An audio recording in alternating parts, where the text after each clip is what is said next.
Imagine a wedding day. Everything looks exactly the way it's supposed to. The flowers are arranged with surgical precision. The lighting softens every edge, every flaw, every doubt. The music floats gently in the background, like it's rehearsed to match the rhythm of a perfect beginning. People smile the way people smile when they believe they are witnessing something pure, something certain, something permanent. This is what happiness is supposed to look like. Two people standing at an altar, two lives merging, two futures becoming one. Everyone watches the surface, but almost no one looks beneath it. Look closer, not at the dress, not at the suit, not at the choreography of the moment. Look at the eyes. Because sometimes behind that calm expression, behind that socially acceptable smile, there is a very specific kind of silence forming. Not the peaceful kind, not the kind that comes from certainty, but the kind that comes from suppression. The kind that happens when a human being is standing at the edge of a life decision they already feel disconnected from, but cannot stop. It is the silence of a mind negotiating with itself in real time. The heart whispers, "This isn't right." And the mind responds, "It's too late." That's the moment no one talks about. The moment where logic wins over truth, where stability wins over desire, where fear quietly replaces love and calls itself maturity. Because we are raised on a very convincing story, a story so deeply embedded into culture that we rarely question it. Love leads to marriage. Marriage leads to happiness. And if you follow the steps correctly, everything will fall into place. But real life doesn't move like a story. And for millions of people, marriage is not the result of overwhelming love. It is the result of timing, of pressure, of fear, of compromise dressed up as wisdom. Because there comes a point in life where the question subtly changes. You stop asking, "Who do I love?" And you start asking, "Who makes sense? Who is stable? Who is reliable? Who fits into the life I'm trying to build? Who will my family approve of? Who reduces uncertainty?" And slowly, almost invisibly, the criteria shifts. You are no longer choosing a person. You are choosing a solution. A solution to loneliness. A solution to time. A solution to anxiety about the future. And in that shift, something very important gets lost. Aliveness. Because here's the uncomfortable truth. The fear of being alone is often stronger than the fear of being unloved. And that fear doesn't feel dramatic. It doesn't announce itself loudly. It works quietly in the background. It shows up when you see your friends getting married, when family members start asking questions, when birthdays start feeling less like celebrations and more like deadlines, when the future stops feeling open and starts feeling like it's closing in.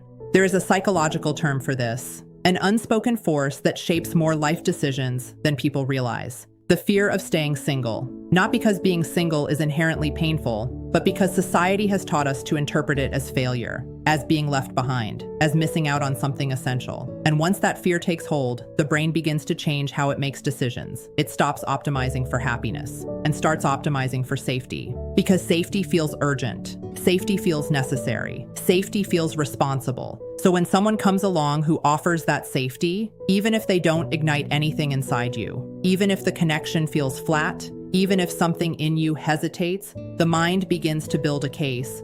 They're a good person. They won't hurt me. This is what a healthy relationship looks like. Love can grow. And sometimes that last sentence becomes the foundation of an entire life. Love can grow.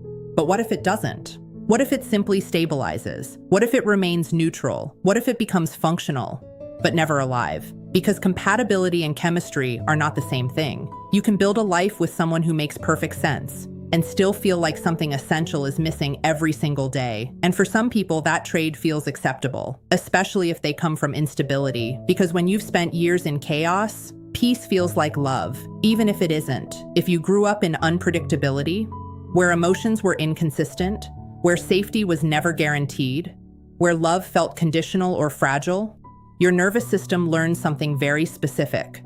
It learns that stability is the highest form of relief. Not passion, not excitement, relief. So when you meet someone who is calm, consistent, predictable, it doesn't just feel good, it feels necessary. It feels like survival, like finally being able to exhale. And in that state, the question changes again. Not do I love them, but can I finally rest with them? And rest is powerful. Rest can feel like everything you've been missing. But rest and love are not identical. One soothes you, the other awakens you. And when those two get confused, people don't realize they're making a lifelong emotional trade. They think they're choosing wisely. They think they're choosing peace, but sometimes they're choosing a quieter form of disconnection. Then there's another layer, a more subtle one that feels healthy on the surface. You meet someone who aligns with you, same values, same long-term goals, same vision of life. You don't fight much. You communicate well. You function smoothly. From the outside, it looks ideal. From a logical perspective, it is ideal. But internally, something feels neutral, not wrong, just not alive. And that's where the mind becomes very persuasive.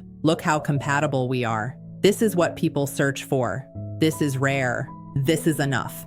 And so the decision is made, not based on desire, but based on agreement. And agreement is safe. Agreement is predictable. Agreement builds stable structures.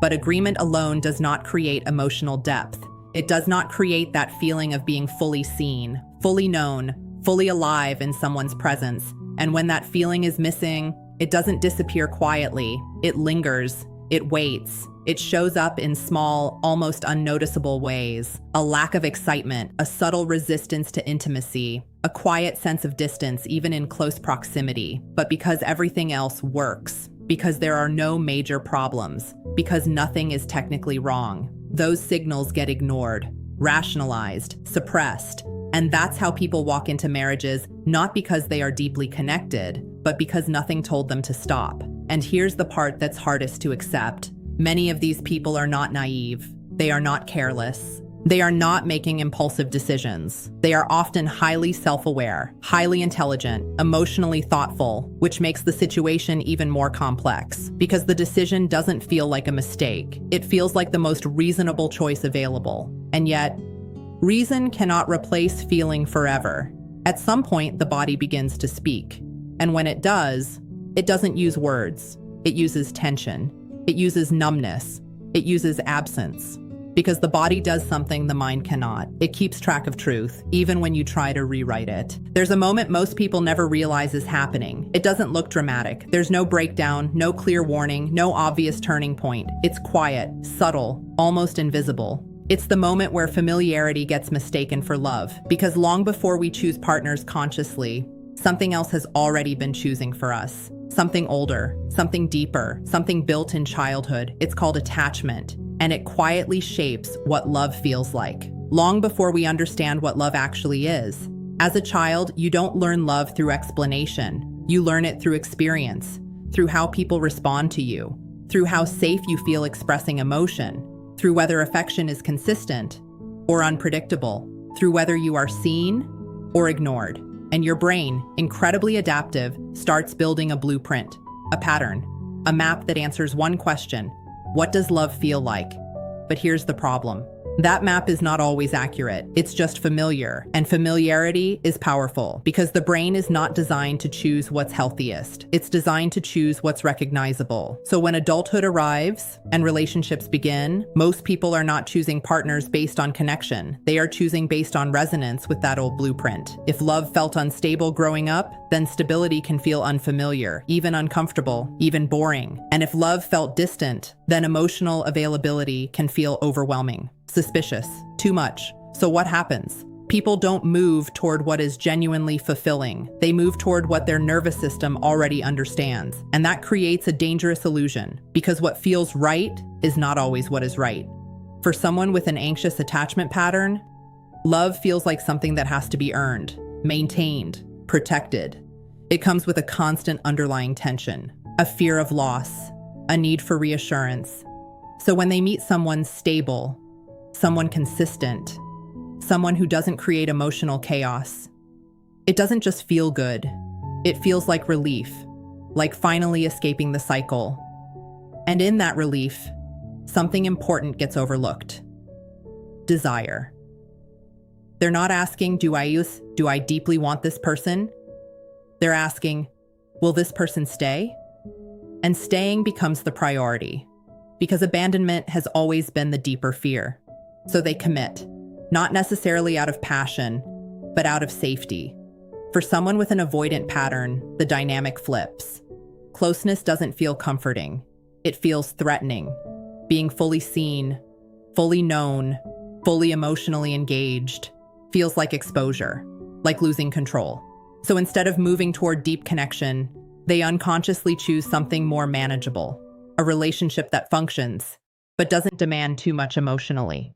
A partner who is good, but not someone they feel completely drawn into, because full emotional intensity would require vulnerability, and vulnerability feels dangerous. So they settle into something safer, a connection that allows closeness, but with distance built into it, enough to avoid feeling alone, but not enough to feel overwhelmed. And then there's trauma, which complicates everything even further, because trauma doesn't just affect memory, it rewires perception. If you grew up around emotional chaos, your brain learns to associate intensity with connection, high emotion with meaning, uncertainty with attraction. So calm, stable love doesn't register as love. It registers as absence, as boredom, as something missing. And this creates a painful internal contradiction. Your mind recognizes stability as healthy, but your body doesn't respond to it. It stays quiet, unmoved, disconnected, and that silence can be misinterpreted. You start thinking, maybe this is what real love is supposed to feel like. Maybe I was just used to toxic patterns before. Maybe this calmness is maturity. And sometimes that's true. But sometimes it's not calmness, it's absence. And without realizing it, people make one of the most important decisions of their lives, while disconnected from their own emotional signals, because those signals were never fully understood to begin with. And once the decision is made, once the engagement happens, once the social circle gets involved, once families celebrate, once expectations solidify, it becomes harder to question it, not because the doubts disappear, but because the cost of facing them increases. So the mind adapts. It starts constructing narratives, stories that justify the choice. Love isn't everything. Compatibility matters more. This is what stable relationships look like. Passion fades anyway. And those statements are not entirely false. That's what makes them so convincing, but they're often used not as truth, but as protection. Protection from confronting a deeper question. Am I choosing this person, or am I choosing what they represent? Because sometimes what we fall in love with is not the person, it's the life they offer, the structure, the predictability, the social approval, the sense of progress. And those things feel real, they feel tangible, they feel secure, but they don't replace emotional connection. They don't replace that feeling of being deeply engaged with someone's presence. And when that piece is missing, it doesn't create chaos. It creates something far more subtle, emotional flatness, a relationship that works, but doesn't move you.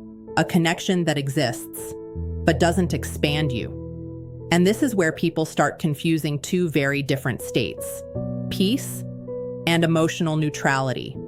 Peace feels warm, grounded, alive in a quiet way.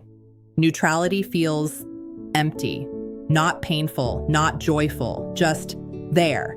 And if you're not paying attention, neutrality can easily be mistaken for peace because it doesn't hurt, it doesn't create problems, it doesn't disrupt your life, but it also doesn't fulfill you. And here's the most dangerous part: when you stay in emotional neutrality long enough, it starts to feel normal. You stop expecting more, you stop questioning it, you stop imagining anything different, because the human mind adapts incredibly well, even to conditions that slowly drain it. So by the time the wedding day arrives, by the time you're standing there, with everything aligned externally, the internal conflict doesn't feel loud anymore. It feels distant, manageable, contained, and that's why it goes unnoticed, because the absence of pain is mistaken for the presence of certainty. But absence is not presence. And what you don't feel at the beginning doesn't disappear. It waits, and marriage doesn't hide it.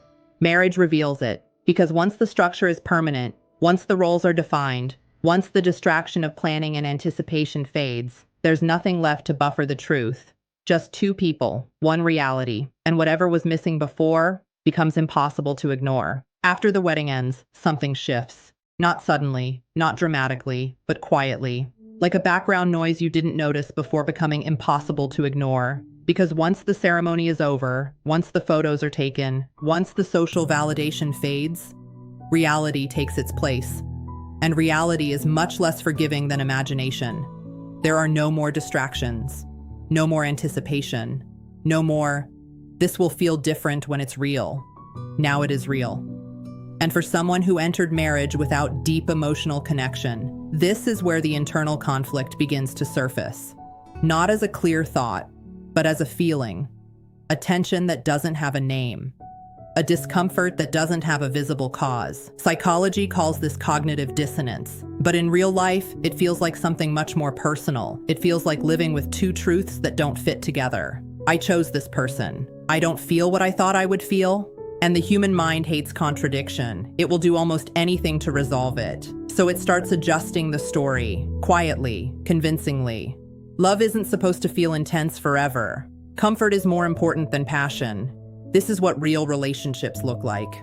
And for a while, those thoughts work. They reduce the tension. They create a sense of stability, but they don't remove the underlying truth because the body doesn't follow narratives. It follows experience. And when the experience lacks emotional connection, the body starts responding in subtle ways. You might feel irritated over small things without understanding why. You might feel emotionally distant, even during moments that should feel close. You might notice that affection feels like effort instead of instinct, and none of it is dramatic enough to justify alarm, so it gets ignored, pushed aside, labeled as normal. But over time, those small signals accumulate, and they begin forming something deeper: loneliness, not the kind that comes from being alone, but the kind that comes from being unseen, because one of the most fundamental human needs is not just presence, it's recognition. To feel like someone truly understands you, sees you, connects with you beyond surface level interaction. And when that's missing inside a marriage, something starts to fade.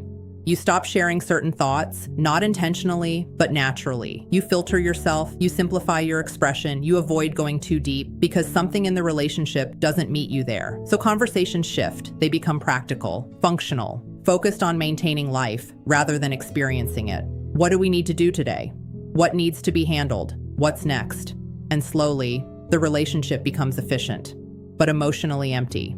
And here's the part most people don't expect. This kind of emptiness doesn't explode. It erodes, quietly, over time, until one day, you realize you haven't felt fully yourself in a very long time. And when the mind notices that, it doesn't immediately take action. It copes, because leaving is complicated, so instead, it adapts. There are a few common ways people do this. The first is detachment. You lower your expectations. Convince yourself that emotional depth is optional. You stop reaching, stop hoping, and in return, you get stability, predictability, peace on the surface, but underneath, a kind of emotional numbness settles in. The second is redirection. If something is missing in one area of life, the mind looks for it somewhere else. Work becomes more than work. It becomes identity, purpose, validation. Or children become the emotional center, the place where connection feels real, where affection flows naturally. And while those things can be meaningful, they are often compensations, not solutions. The third is escape. And this doesn't always mean physically leaving. Sometimes it's mental, imagining different lives, different versions of yourself, different connections. Sometimes it becomes emotional dependence on someone outside the marriage, not necessarily physical, but meaningful enough to highlight what's missing. And when that happens, the contrast becomes impossible to ignore, because once you feel real connection again, even briefly, you can't unfeel the absence of it at home. And that creates a new level of conflict, because now it's not just about what's missing, it's about what you know is possible.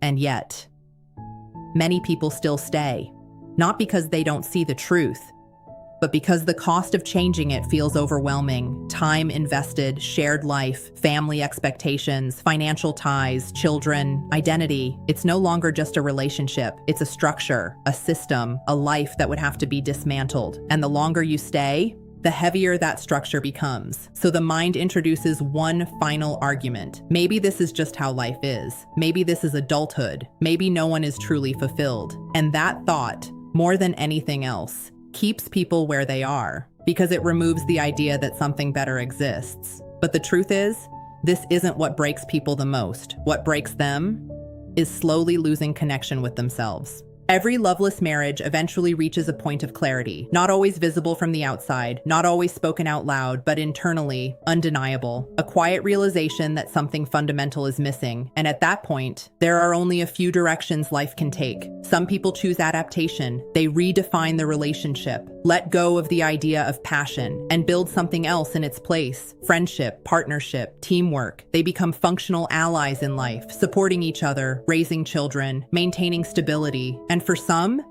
this is enough. Not everything has to be intense to be meaningful. Not every relationship needs to feel like a story. There is a version of peace in acceptance. But acceptance only works when there is mutual respect. Without respect, stability turns into quiet resentment. And that leads to the second path, slow deterioration. This is where frustration begins to surface, not all at once, but in small reactions. Tone changes, patience shortens, little habits become triggers. And over time, what was once neutral becomes irritating, then exhausting, then suffocating.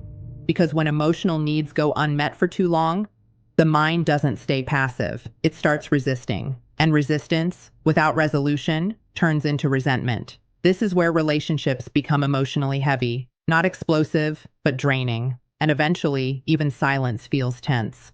The third path is the quietest. Parallel living, no major conflict, no dramatic breakdown, just distance. Two people sharing a space, but living separate emotional lives. Conversations become minimal, connection becomes optional, and the relationship exists more in structure than in experience.